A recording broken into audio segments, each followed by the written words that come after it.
बिल्कुल शुरुआत से सही अंग्रेज़ी पढ़ना और लिखना सीखें।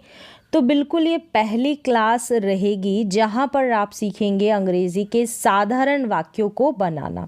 ये सारे के सारे साधारण वाक्य बिल्कुल शुरुआती लेवल से आप शुरू कर सकते हैं। तो किस तरीके से इन वाक्यों को, इन सेंटेंसेस को बनाएंगे, तो क्या क्या ध्यान रखने वाली बातें हैं या किन वर्ब से आप इनको बनाने वाले हैं। ये जो साधारण वाक्य होंगे, सिंपल सेंटेंसेस होंगे, इनमें आपको कोई वर्ब को याद नहीं करना पड़ेगा, कोई क्रिया को याद नहीं करना पड़ेगा, क्योंकि ये जो सारे के सारे सिंपल सेंटेंसेस होंगे ना, ये बिना वर्ब वाले होंगे, बिना क्रिया वाले होंगे। यहाँ पर कोई एक्शन, क्रिया, वर्ब नहीं होगी। किस तरीके से हम प्रेजेंट यानी वर्तमान समय में, वर्तमान काल में बनाएंगे इन वाक्यों को, किस तरीके से पास्ट में यानी भूतकाल में बनाएंगे और फ्यूचर में किस तरीके से बनाएंगे, सारे के सारे साधारण वाक्य आप सीखने वाले हैं। और आप ऐसे वाक्यों को बिना किसी ग्रामर की मिस्टेक के बहुत ही आसान तरीके से बना सकते हैं। तो यहाँ पर देखें, बिल्कुल ज़ीरो लेवल की क्लास रहेगी, स्टार्टिंग लेवल की है। तो यहाँ पर क्या है, सबसे पहले आपको देखना है इनकी हेल्प से, इनकी मदद से आप उन वाक्यों को बनाएंगे। जैसे इज़, एम, आर ये हो जाएंगे प्रेजेंट में, वॉज, वर ये हो जाएंगे पास्ट में, और विल बी ये फ्यूचर में। तो वाक्यों को बनाने से पहले एक चीज़ आपको याद करनी पड़ेगी। जैसे ये इज़ वर्ब है ना, ये कौन कौन से सब्जेक्ट के साथ लगाई जाती है। यानी सब्जेक्ट ही होगा ना आपके पास, तो आप इज़ लगाएंगे, ही इज़। अगर सब्जेक्ट शी होगा ना, तो शी इज़ लगेगा। अगर सब्जेक्ट इट होगा, जहाँ पर हम नॉन लिविंग थिंग्स की बात करते हैं या फिर एनिमल्स की बात करते हैं, तो भी आप इट लगाएंगे। अगर सब्जेक्ट सिंगुलर होगा, यानी कि एक वचन करता होगा, ठीक है, एक व्यक्ति होगा, एक पर्सन होगा, तो वहाँ पर भी आप इज़ लगाएंगे। फिर यहाँ पर है एम, एम जो है आई के साथ लगाएंगे, आई के साथ एम को लगाया जाता है। जैसे आई एम इस तरीके से।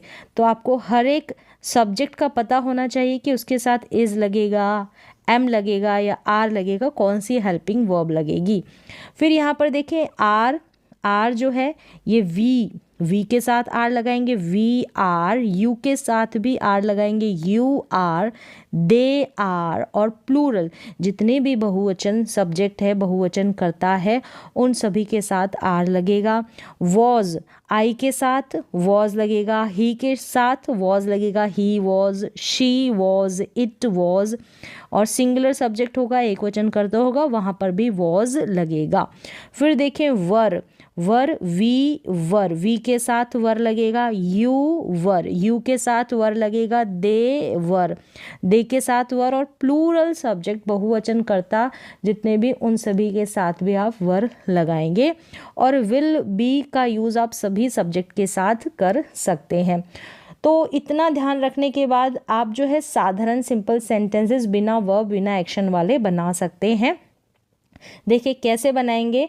जैसे कि यहाँ पर है इज़ एम आर, जो कि प्रेजेंट टेंस में, प्रेजेंट टाइम में इनका इस्तेमाल किया जाता है, और हिंदी में मतलब होता है, मतलब है, हो या हूँ, इस तरीके से निकल जाएगा। तो वहाँ पर इज़ एम आर का यूज़ करेंगे। और सब्जेक्ट आपको मैंने बता दिया कि किसके साथ इज़ का इस्तेमाल होगा, किसके साथ एम का इस्तेमाल होगा, किसके साथ आर का इस्तेमाल होगा। तो ये आप याद कर सकते हैं। जैसे मैंने ये जो टेबल बनाई है, इस पूरी की पूरी टेबल को आप इसी तरीके से एज इट इज़ याद कर लें, ताकि आगे जब भी आप और एडवांस लेवल के सेंटेंसेस बनाने सीखेंगे तो आपको कोई दिक्कत या कोई परेशानी नहीं होगी।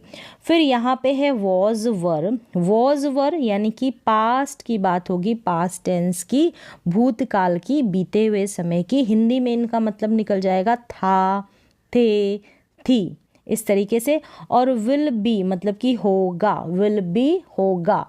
फिर यहाँ पर ये बात होगी फ्यूचर की, फ्यूचर टेंस की, आने वाले समय की, भविष्य काल की। तो इस तरीके से is am are, was were, will be को टेंसेस के हिसाब से आप याद कर लेंगे। अब देखिए यहाँ पर यहाँ पर एक चीज़ तो मैंने ऑलरेडी आपको बता दी है कि वर्ब और एक्शन क्रिया वाले यहाँ पर सेंटेंसेस नहीं होंगे, बिल्कुल साधारण और सिंपल सेंटेंसेस होंगे। क्रिया वाले वाक्यों को, वर्ब वाले वाक्यों को सीखने से पहले आप इन सेंटेंसेस को सीखें। ये बिल्कुल ज़ीरो लेवल की फर्स्ट क्लास है, स्टार्टिंग लेवल की क्लास है, तो इसको पूरा का पूरा जो सेंटेंसेस है उनको बनाने का तरीका आप सीख सकते हैं। तो यहाँ पर देखिए, वह बहादुर है, ठीक है, वह बहादुर है। तो बहादुर होना कोई एक्शन तो नहीं कर रहा है, ये वह है मतलब कोई काम कर रहा है, नहीं। बहादुर मतलब कि ब्रेव। ब्रेव क्या है, ही की विशेषता बताई जा रही है, विशेषण है जिसको इंग्लिश में एडजेक्टिव बोलते हैं। तो ही इज़, अब इज़ लगेगा, एम लगेगा, आर लगेगा, तो वो ऑलरेडी मैंने यहाँ पर बताया, यानी कि ही के साथ क्या लगेगा, यहाँ पर ही के साथ इज़ लगेगा, स्टार्टिंग में ही लिखा हुआ है। तो ही इज़, अब क्या है, वह ब्रेव है, तो ही इज़ ब्रेव यानी कि वह बहादुर है। ये हमने बात कर ली प्रेजेंट में। अगर इसी बात को था पे लेकर गए, यानी वॉज वर के पास या पास्ट टेंस के पास, तो वह बहादुर था, तो यहाँ पर आ जाएगा वह बहादुर था। तो यहाँ पर वह यानी कि ही के साथ लगेगा वॉज, क्या लगेगा, वॉज, ही वॉज, और यहाँ पर बहादुर ब्रेव, तो ही वॉज ब्रेव मतलब कि वह बहादुर था। तो इस तरीके से आप वाक्य बना सकते हैं, साधारण सिंपल वाक्य। फिर देखें, फ्यूचर में चलेंगे तो वह बहादुर होगा, क्या होगा, वह बहादुर होगा। तो ही विल बी ब्रेव, तो साथ ही में विल बी लगा देंगे इस तरीके से सारे सब्जेक्ट के साथ। तो ही विल बी ब्रेव, वह बहादुर होगा। नेक्स्ट देखें, एक और वाक्य कि मैं खुश हूँ, मैं क्या हूँ, मैं खुश हूँ। तो खुश होना कोई एक्शन है, कोई वर्ब है, नहीं है, ये भी वर्ब नहीं है, क्रिया नहीं है। तो आई सब्जेक्ट है, आई, और हूँ वाला सेंटेंस है, मतलब कि प्रेजेंट टेंस का ये सेंटेंस है। तो आई एम हैप्पी, मैं खुश हूँ, आई एम हैप्पी। और इसको हम पास्ट में ले गए, मैं खुश था, मैं क्या था, खुश था, तो आई वॉज हैप्पी। तो आई के साथ यहाँ पर वॉज लग गया। अब आप देख सकते हैं कि आई के साथ एम भी लगता है और आई के साथ वॉज भी लगता है, हमेशा आई के साथ एम ही नहीं लगेगा, ठीक है। तो यहाँ पर देखें, मुझे खुशी होगी फ्यूचर में, यानी कि मैं खुश होऊंगा फ्यूचर में, तो I will be happy, I will be happy, मैं फ्यूचर में आने वाले समय में खुश होऊंगा। तो इस तरीके से आप क्या करेंगे, जो साधारण वाक्य हैं सिंपल सेंटेंसेस बना लेंगे। इज, एम आर, वॉज, वर, ये जो है ना इन हेल्पिंग वर्ब का, इन मेन वर्ब का। अब यहाँ पर तो ये मेन वर्ब का ही रोल प्ले कर रही है, क्योंकि इनके बाद में कोई मेन वर्ब नहीं है। हेल्पिंग वर्ब हो जाती जो मेन वर्ब की हेल्प करती, लेकिन यहाँ पर तो कोई मेन वर्ब नहीं है। तो ये इज, एम आर, वॉज, वर एक तरीके से जो है मेन वर्ब का काम कर रही है ऐसे साधारण वाक्यों में। फिर चलते हैं, अगर ऐसे ही वाक्यों को आपको नकारात्मक नेगेटिव बनाना होगा तो किस तरीके से बनाएंगे।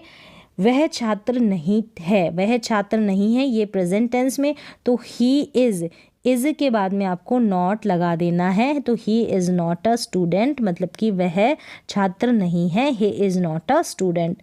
और वह छात्र नहीं था, पास्ट में गए, तो he was not a student, तो वॉज आ गया, उसके बाद नॉट लग गया, he was not a student.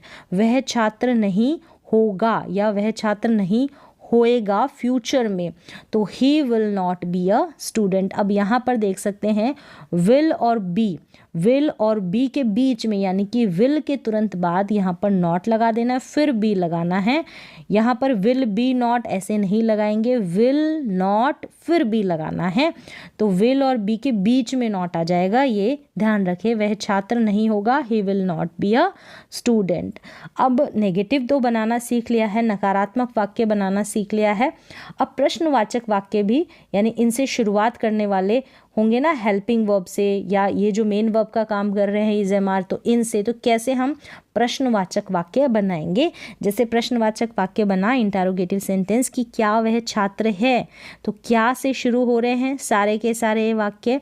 तो अगर क्या से शुरू होते हैं इस तरीके के प्रश्नवाचक वाक्य, तो सबसे पहले आपको इज, एम आर, वॉज, वर, जो भी हेल्पिंग वर्ब्स होती हैं उनका इस्तेमाल करना होता है।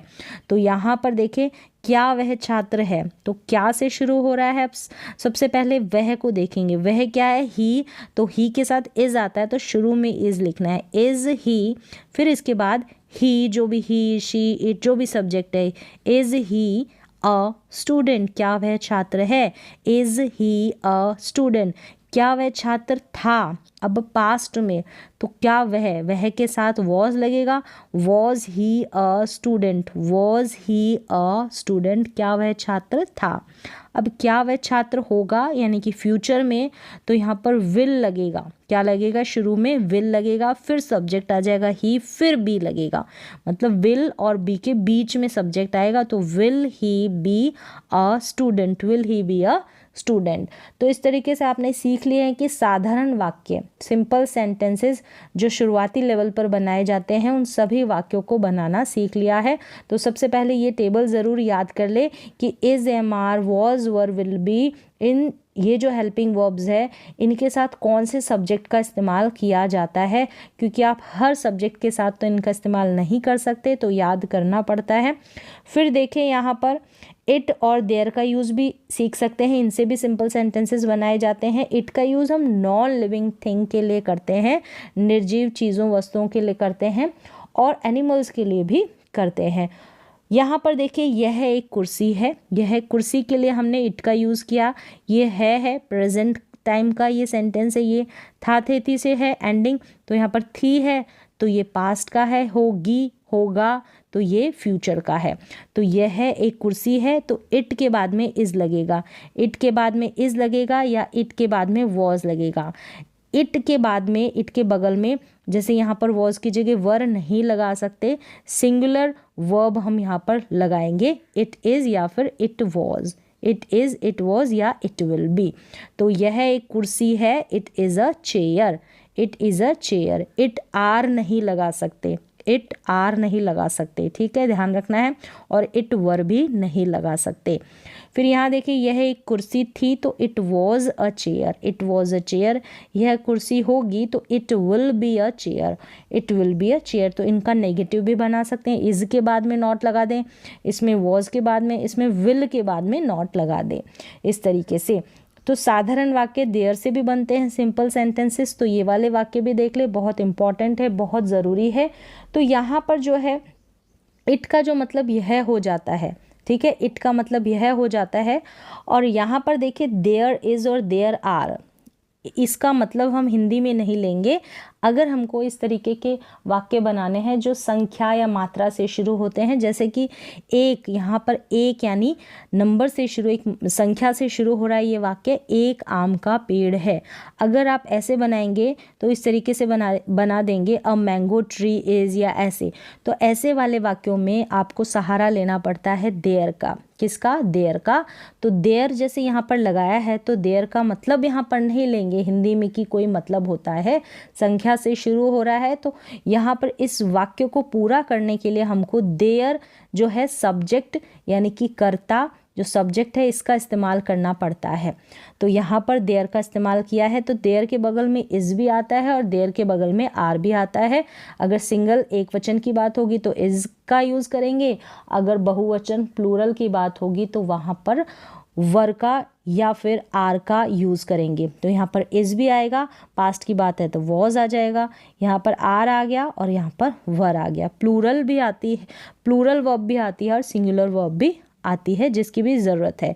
देखिए यह एक आम का पेड़ है तो there is a mango tree, और 4 आम के पेड़ हैं तो देयर आर 4 मैंगो ट्रीज़। तो यहाँ पर आर आ गया है क्योंकि 4 मैंगो ट्री की बात हो रही है, इसलिए प्लूरल वर्ब लिखेंगे। तो यहाँ पर 4 आम के पेड़ है, यहाँ पर लिखा है एक आम का पेड़ है। तो इस तरीके से संख्याओं से शुरू होने वाले सेंटेंसेस को हम देयर के हेल्प से बनाते हैं, हिंदी में कोई मतलब नहीं लेते हैं। ये एक डमी सब्जेक्ट होता है, इसकी हेल्प लेकर ही हम वाक्य को पूरा करते हैं, नहीं तो वाक्य सेंटेंस पूरा नहीं होता। अब यहाँ पर देखिए प्रेजेंट की बात थी तो ये देयर वॉज और देयर वर, ये पास्ट की बात हो गई। जैसे एक आम का पेड़ था तो there was a mango tree, there was a mango tree, और 4 आम के पेड़ थे तो there were 4 mango tree. Trees, तो देयर वर 4 मैंगो ट्रीज। तो इस तरीके के संख्या वाले वाक्य जो है जहाँ पर सब्जेक्ट जो है नहीं होता दिया हुआ तो वहाँ पर हम देयर का यूज़ करेंगे, और इट का यूज़ आप निर्जीव नॉन लिविंग थिंग्स के लिए करेंगे। और किस तरीके से हम is, am, are, was, were, will be का यूज़ कर कर जो साधारण से वाक्य सिंपल सेंटेंसेस होते हैं बिल्कुल स्टार्टिंग लेवल के, बिल्कुल ज़ीरो लेवल के, उनको बनाना आपने सीखा। तो ये पहली क्लास है। इसके आगे वर्ब को लेकर किस तरीके से सिंपल वे से, आसान तरीके से हम सेंटेंसेस को बनाएंगे वो आप नेक्स्ट क्लास में सीखेंगे। तो आज की क्लास में बस इतना ही। मिलते हैं एक और नई एजुकेशनल क्लास के साथ। तब तक के लिए थैंक यू सो मच।